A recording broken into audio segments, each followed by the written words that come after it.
dire in the Wendy Williams camp than what we know. My personal feeling is I think her son and her ex-husband keep kind of putting out these things like, oh, she's coming back. She's talking about things when she's ready to relaunch, which I think is awesome. And maybe she needs that optimism. I want her to have a podcast, but I don't think it's ever happening. You don't buy the narrative.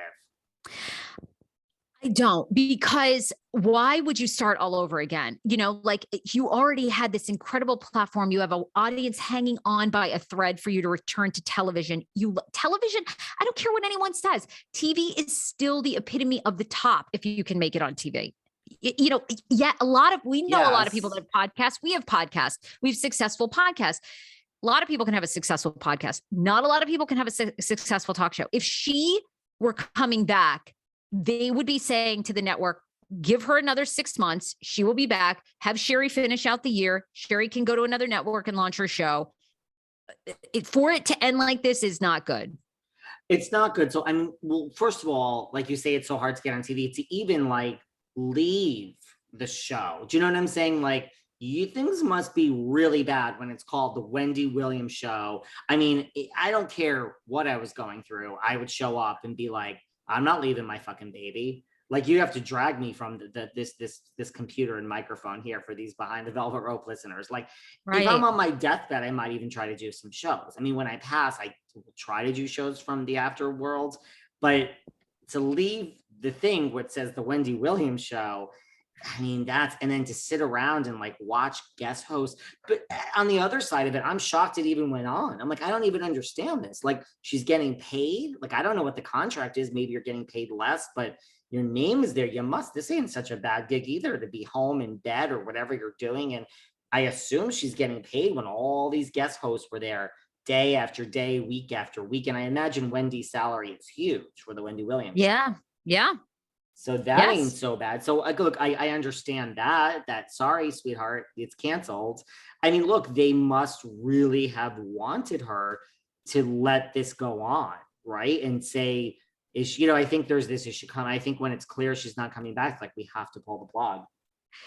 I do too. I love Sherri Shepherd because Sherri's a comedian and she's a great comic. She's a really good road comic, which essentially means, she does a lot of like kind of homegrown clubs across the country. She plays to like all kinds of audience. I love Sherri. Like, I do think Sherri has a really great chance of having a very successful. I do. I really do. I think Sherri has an edge to her. I'm not a huge I love Nick Cannon, but Nick Cannon is it's too all over the place for me. Like, I don't think I think that show has 2 seasons in it and it's going to be done. I hear Nick is an incredible person in real life. And here's another tidbit. I did audition for his morning show when he was in New York and I did not even get a call back. So there you go.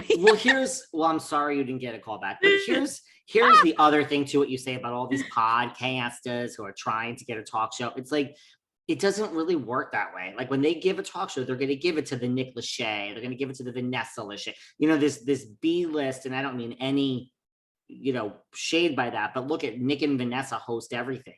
Nick is hosting like this and that and Love is Blind. And I mean, they will give it to a known name, like a Nick Cannon. These are the people. Forget about Drew and Kelly. I mean, Drew is a pretty big name. I don't even know why what she's doing, but I mean, like, they'll give it to like a B-lister. So there's no real development of outside talent. It just doesn't exist. But yeah, for Sherri Shepherd, this is like gotta be a dream. Like, this is a step up. Like, this is big, baby. Did you see her announcement? She was just like, God is so good. Like, she's like, a couple of years ago, like nothing was coming together. And then to have it all come together. I mean, I love her. I think believe in yourself, people. Believe in yourself. Believe in yourself. I mean, I think there's something loving and spiritual about her. I think she has a good shot. To me, what I think is missing, like, Drew Barrymore's life isn't really relatable, although Drew seems very sweet. Nick Cannon's life, not really relatable. I think there's something really real about Sherri that Wendy also had, which is you kind of feel like Sherri's you, that you could go up to her. She's had hardships. She's been famous, but not like really famous. Right. I mean, poor Nick is obviously going through stuff. He's got 7 kids, another kid now on the way. I mean, he just lost a child. It's just so, I think, chaotic for the audience. And Sherri, I think, has a groundedness.